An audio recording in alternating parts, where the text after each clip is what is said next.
Lily stares at the unread messages, her thumb hovering over the screen.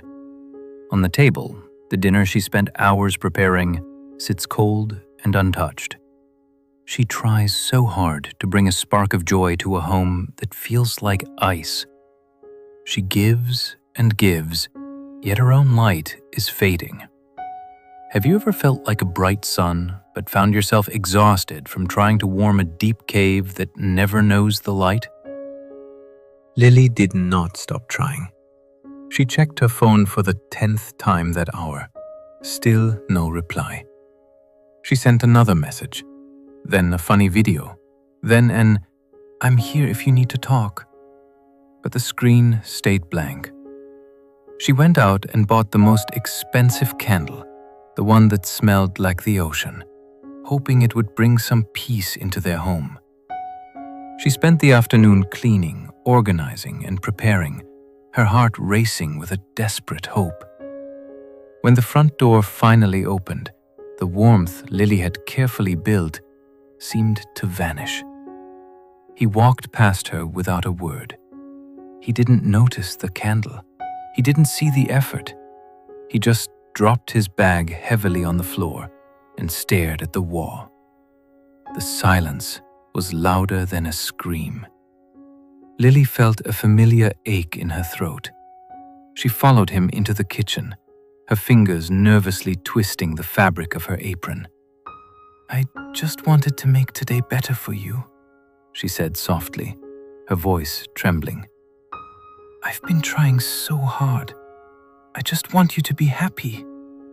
He turned around, his face a mask of cold frustration. "Stop it, Lily. Just stop. I didn't ask you to do any of this. I don't need you to save me, and I certainly don't need you to make me happy. It's not your job." Lily stood still, the words hitting her like a physical blow. She looked down at the floor, her shoulders slumping as a heavy, broken sigh escaped her. She had poured all her light into him, but the darkness only seemed to grow. She was a sun trying to warm a cave that wanted to remain a cave. No matter how much she gave, it was never enough. She was becoming a shadow of herself, exhausted from fighting a battle that wasn't hers to win.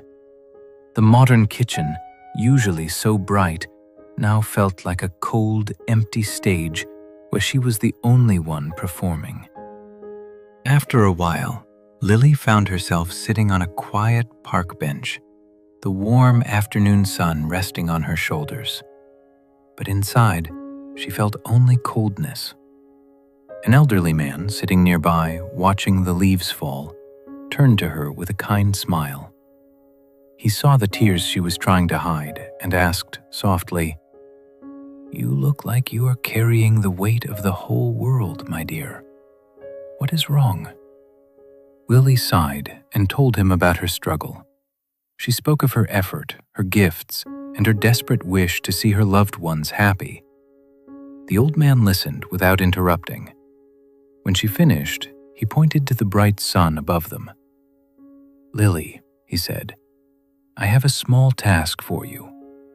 I want you to look at that sun and order it to set right now. Tell it to bring the night immediately." Lily looked at him, puzzled. "I can't do that," she whispered. "The sun doesn't listen to me. It sets when it is ready. It follows its own path." The old man nodded slowly. "Exactly. And yet, you are doing something much more exhausting. You are trying to be the sun for someone who chooses to live in a deep, dark cave." He leaned closer, his voice calm and compassionate. "You think that if you just shine a little brighter or give a little more, the darkness inside the cave will vanish. But listen to me. A cave is dark because it is surrounded by stone. It only becomes bright if it has an opening to let the light in. The sun can shine with all its might, but it cannot force its way through the rock.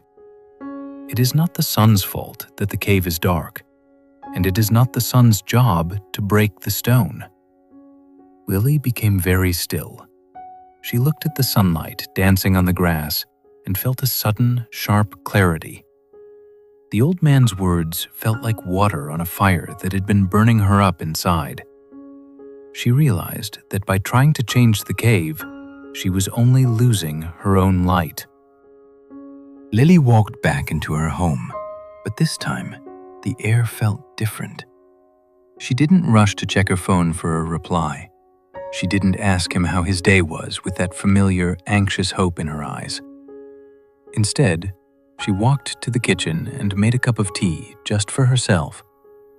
She felt the warmth of the ceramic mug against her palms and took a deep, slow breath. The house was still quiet and the cave was still dark, but Lily wasn't cold anymore. She had taken her light back.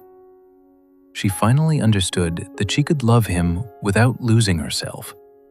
She realized that happiness is an inside job, and it wasn't her job to fix a door that someone else chose to keep locked. From today's story, we learn a powerful truth. Many of us spend our lives trying to be the sun for people who aren't ready to come out of the dark. We burn ourselves out, thinking that if we just give a little more, we can save them. But you must remember, you are not responsible for the happiness of others.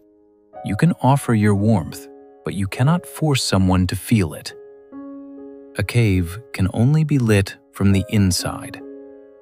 So from today, stop being the sun that tries to warm a deep cave and start being the sun that warms your own life. Your light is too precious to be wasted on stones that refuse to turn into windows. If you have ever been a lily, or if you are learning to take your light back today, leave an orange heart in the comments. Stay calm, stay kind to yourself, and remember, your peace is your own responsibility. See you in the next life lesson.